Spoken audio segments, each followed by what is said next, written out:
Good morning again to all of you. In the previous lecture of unit number 1, aspects of general energy audit and management, we learned about the current energy scenario of our India and global. So, if we revise some parameter, so topics that we covered, that is the starting from what are the various energy sources, commercial, non-commercial, renewable one, commercial coal, natural gas, oil, nuclear energy, non-commercial one, firewood, agricultural waste, dung cake. Then we also talking about the various types of source of power that are available in our India, and from which we can get the maximum energy and the distribution of energy, renewable energy sources, energy reserves, and now we are going to we also stated these concluding remarks. What are the concluding remarks? How much India is importing from the foreign countries and all. Now we are going to move forward in our lecture. So till now, whatever we complete, that is current energy scenario of India and world, current energy consumption pattern in global and Indian industry. Now moving forward, now we are going to start about concept of energy conservation and energy efficiency, energy environment, and all this. So let us start from energy conservation and energy efficiency. So see this PPT, energy conservation and energy efficiency. What is exactly the energy conservation is? Energy conservation is achieved when growth of energy consumption is reduced in physical terms. That means if we reduce the consumption of energy, so automatically we can say energy conserved. The meaning is that the saving the energy is nothing but the creating the energy. And similarly, energy conservation therefore is the result of several processes or developments such as productivity, increase or technological progress. So by increasing productivity and technological progress, we can save the energy. On the other hand, energy efficiency, whatever we talk, that is about the energy conservation. And now energy efficiency is it is achieved when energy intensity in a specific product, process or area of production or consumption is reduced without affecting output. This is the very important, without affecting output. That means suppose for generating 1 megawatt of electricity, if I require X amount of coal, when power plant works at 100% efficiency, that means it's recognized 100% efficiency. But once its once its efficiency reduced, we require a more and more number of coal. So it doesn't use us the efficiency. So efficiency is nothing but the output to the input. So basically, in case of energy efficiency, without affecting the output, we have to reduce our consumption level, which is called as the energy efficiency. And energy conservation, we have to conserve energy by increasing the various use of instruments and technologies, and so that for the same input, if we save energy, that is what is the energy conserved. And in case of energy efficiency, at same output or for the same output, reduction of uses of energy is called as energy efficiency. This is the energy conservation versus energy efficiency difference. Now, promotion of energy efficiency will contribute to energy conservation and is therefore an integral part of energy conservation promotional policy. This is the integral part. Now, what exactly the energy conservation means? We know about energy efficiency. Now, talking about briefly regarding to the energy conservation, what is energy conservation is? Avoiding wastage of energy. Avoiding wastage of energy, that means suppose if we consider a very simple example regarding to the energy conservation, we have charger, and now we are not going to charge our mobile, but still our charging point is on. So there are number of losses or any different losses are there. So avoiding wastage of energy, or we have some fans and various equipment with us, and we are not using that fans and all these things, and also they are running and we are not in that room. So that is the wastage of energy. So avoiding wastage of energy, use of efficient equipment, moderation of energy use. So these are the energy conservation concepts. Now, there are some direct and indirect uses of energy. So, what are the direct uses of energy? So, see, electricity, LPG, diesel, petrol, coal are the direct use of energy. That means we have to use them. That means electricity, LPG, diesel, petrol, coal. These are some input sources, and by using that input, we can get output. That means let's consider the example of electricity. Once we get the electricity, we are running fan on it.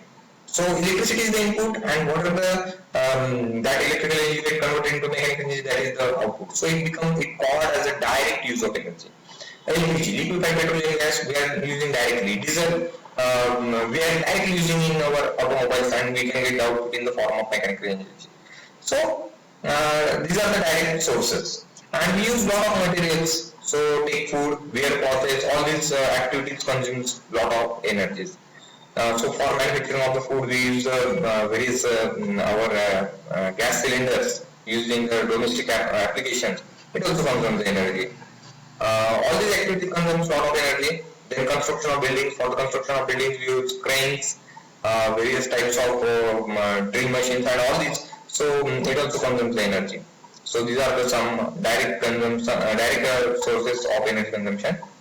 So energy conservation means reducing both direct and indirect use of energy. So energy conservation is a very important fact that we have to reduce both direct and indirect energy sources, and by reducing direct and indirect energy sources, our energy gets saved, and that is called as the energy conservation. So Energy Conservation Act 2001 that we are going to see in unit number 2, because in the previous energy audit it is added in say unit number 1, but it is removed from unit number 1 and placed in unit number 2. So Energy Conservation and Electricity Act we are going to see in next level. Now talking about energy management, this is our next parameter. Till now we studied the current energy scenario of our India world, global consumption pattern of our India and globally, and we also studied the what are various energy sources we have, that is the primary, secondary, renewable energy sources, commercial energy sources, non-commercial energy sources, and all these. Then we discuss about the energy efficiency and energy conservation, and next parameter, that is the energy management. That means whatever energy we have to manage it. So what exactly is energy management? Energy management definition is that utilizing energy at its maximum efficient way is called as the energy management. That means whatever energy we have available, we have to utilize it at maximum efficiency. So this is called as the energy management. So energy efficiency and energy management are the correlated terms.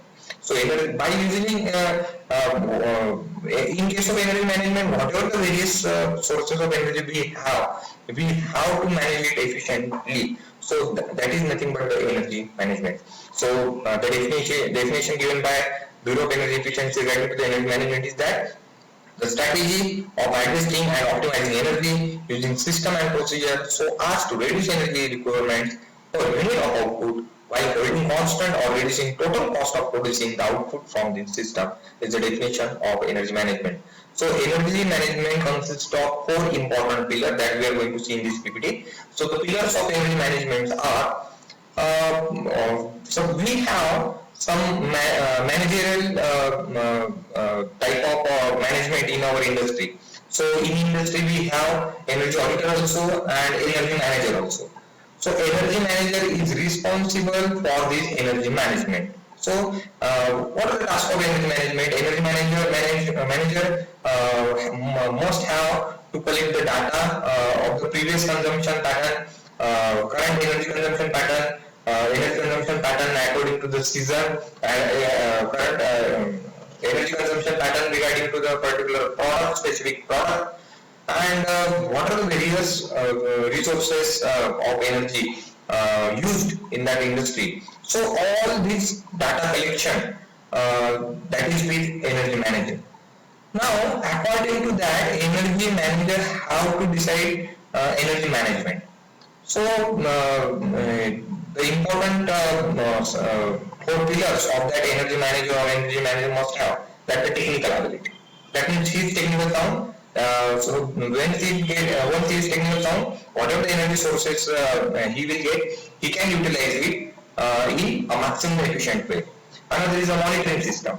That means to manage the energy, he add up some system in his institute. So he have to monitor it. Then according to it, he have to make some future plan, that is called as a strategy plan. And another is top management support. Top management support means various head of departments from the production, quality, research and development, and by collecting data and continuously meeting with them, he can easily diagnose the energy consumption pattern in his industry, and according to that he can manage the energy. That is called as the energy management, and these are the four pillars: technical ability, monitoring system, strategic plan, and top management support. By combining all these, the energy management works. Suppose out of these three, suppose this fourth pillar is not there, so there is probability that there is a collapse of all the energy management in that particular industry. So these four pillars are very important one. Next parameter, next point in our unit number 1, that is the energy policy. Energy is a very important factor for any nation.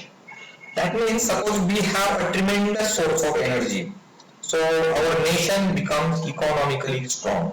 So there is a relation between this energy and economics, because once we get develop our energy sector strongly, so we can reduce the dependency on energy sector from the foreign countries. We can develop our own energy, so that the cost of import will get reduced. So energy and growth, economical growth is directly proportional with each other. So what exactly the energy policy? So energy policy provides the foundation for setting performance goals and integrating energy management into an organization's culture and operation.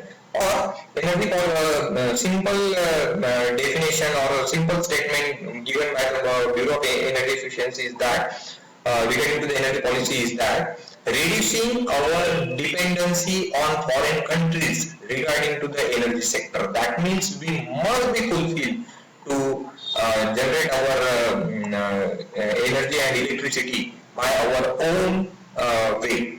So for that, promoting renewable energy sources, this is the one of the important skill. So this is the fact related to energy policy, that we have to reduce our dependency, or our nation must be independent regarding to the energy sector on the foreign countries. Yes, regarding to the energy techniques and regarding to the various equipment, we can depend on foreign countries, but regarding to the energy sector, we must fulfill our criteria, and so that our economical growth will be also there, because large amount of economical growth is there, or a large amount of budget is there on the energy. So typical format of an energy policy consists of declaration of top management commitment to and senior middle management. This is regarding to the industrial parameter. Involvement in energy management. Statement of policy. We have to decide the statement of policy, that we are going to we are going to reduce our consumption up to these. So this can be calculated by using the how much energy we require from the total amount of energy required in our industry, and how we can reduce it by without affecting its output. This is also very important one.